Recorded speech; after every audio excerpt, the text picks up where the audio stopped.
Bonjour à tous les amis, alors désolé mais on le fait aujourd'hui, on va faire un débrief des matchs de hier en commençant bien sûr par Croatie-Albanie, après on va commencer avec l'Allemagne. Bon, comme je n'ai pas de maillot de l'Allemagne, j'ai mis le t-shirt du Bayern de Munich, excusez-moi parce que j'ai pas toutes les nations en maillot. Alors voilà, on va parler aussi surtout de ce Allemagne-Hongrie que j'ai suivi et bien sûr aussi de Écosse-Suisse. On va un petit peu débriefer ces trois rencontres-là dans une à peu près 5-10 minutes de vidéo.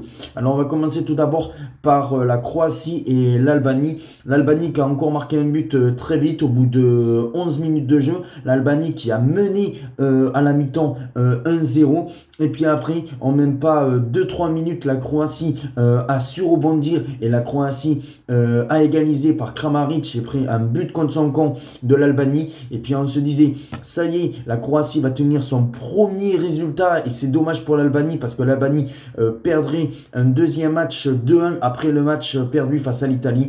Et ben non, la rage des joueurs de Silvino avec ce but pour l'Albanie à la 95e minute. Et l'Albanie qui égalise à deux partout. C'est quand même la grosse déception, la Croatie, parce qu'on sait que bon, l'Albanie, dans ce groupe-là, on sait très bien qu'il finira quatrième ou peut-être troisième maintenant, mais bon, je ne vois pas l'Albanie faire un résultat contre l'Espagne dans à peu près quelques jours, alors que la Croatie est en grand danger.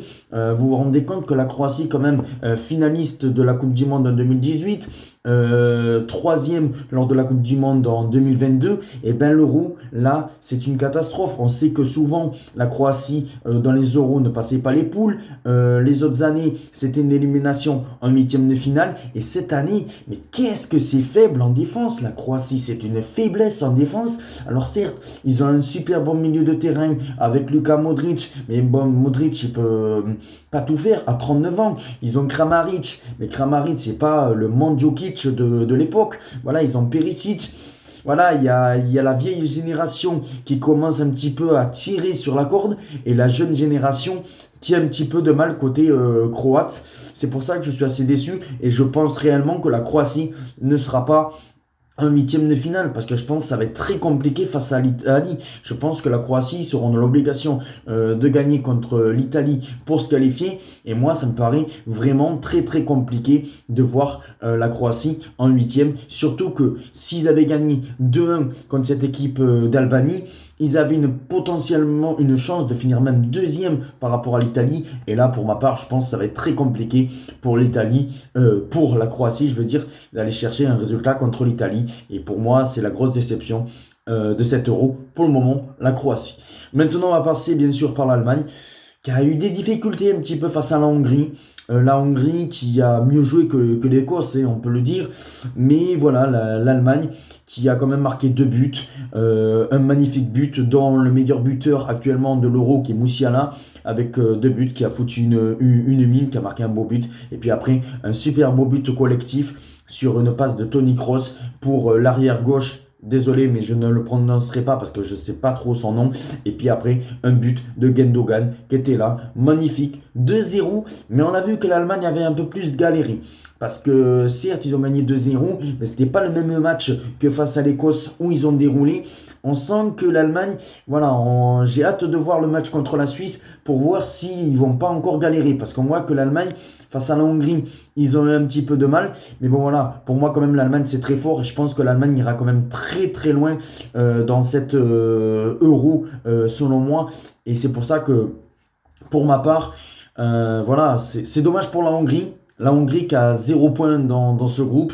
La Hongrie qui devra gagner impérativement contre l'Écosse pour pourquoi pas espérer finir meilleur troisième. Mais voilà, ça me paraît très compliqué alors que la Hongrie, pour ma part, je pensais qu'ils pouvaient lutter avec la Suisse. Et bien finalement, la meilleure place pour la Hongrie, ça serait peut-être de finir troisième. Mais voilà, l'Allemagne a frappé très fort et pour moi, l'Allemagne, chez elle, sera minimum en demi-finale. Je ne vois pas comment c'est possible.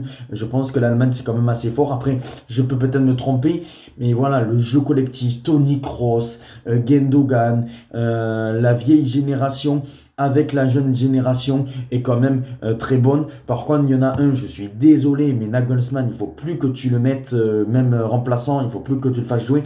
C'est le roi Sané. Il est catastrophique, le roi Sané. Il fait des mauvais choix, il n'est pas bon du tout. Et je pense qu'il ne faut même plus le faire rentrer. Il ne faut plus le faire rentrer. Il est nul, le roi Sané. Il est catastrophique. Voilà. Et maintenant, on va parler du dernier match entre l'Écosse et la Suisse. Une Écosse qui a mieux joué que lors du premier match. Alors on se dit peut-être que le premier match des Écossais, ils ont eu un petit peu peur. C'est pour cela qu'après les Écossais, lors du premier match, ont passé totalement à côté de leur match. Là, ils étaient dans le coup. Une Suisse très moyenne quand même. Mais bon, la Suisse avec 4 points sont quasiment qualifiés. Soit en finissant deuxième, soit en finissant troisième. Mais c'est surtout l'Écosse. L'Écosse va jouer un match très important contre la Hongrie et on sait qu'en cas de victoire, l'Écosse sera qualifiée parce qu'avec 4 points, tu es sûr pratiquement d'être parmi les meilleurs troisièmes. Alors c'est pour ça que pour moi, comme je le répète, c'est un très bon résultat pour la Suisse qui est qualifiée, mais aussi un très bon résultat pour l'Écosse, ce match nul. Il faut qu'ils gagnent contre la Hongrie. Après, il faut un match nul contre la Hongrie. Ça va être très compliqué avec 2 points de finir parmi les meilleurs troisièmes.